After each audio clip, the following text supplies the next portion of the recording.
ভারতের নিরাপত্তা বিশ্লেষকরা দাবি করতেন ভারতের বিমান বাহিনীতে ফ্রান্সের তৈরি রাফালে যুদ্ধবিমান যোগ হওয়ার কারণে আকাশ প্রতিরক্ষা শক্তিশালী হয়েছে।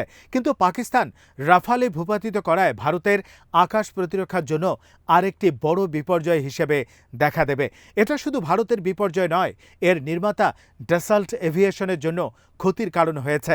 কারণ এই বিমান ভূপাতিত হওয়ার কারণে এর বাজার দর গ্রহণযোগ্যতা ইতিমধ্যে কমে গেছে।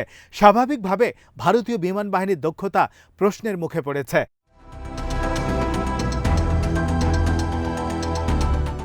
পাকিস্তানে হামলা করতে গিয়ে ভারতের এই বিপর্যয় ভারতের প্রতিরক্ষা দুর্বলতা আরেকবার প্রমাণ করল। বাস্তবতা হলো, ভারত সামরিক দিক দিয়ে যত শক্তিশালী হোক না কেন, দেশটির বিশাল জনগোষ্ঠী হতদরিদ্র। সাধারণ মানুষের জীবনমানের উন্নতির চেয়ে সামরিক খাতে দেশটি অব্যাহতভাবে ব্যয় বাড়িয়ে চলছে, যা দেশটিকে ভেতর থেকে আরও বেশি দুর্বল করে ফেলছে।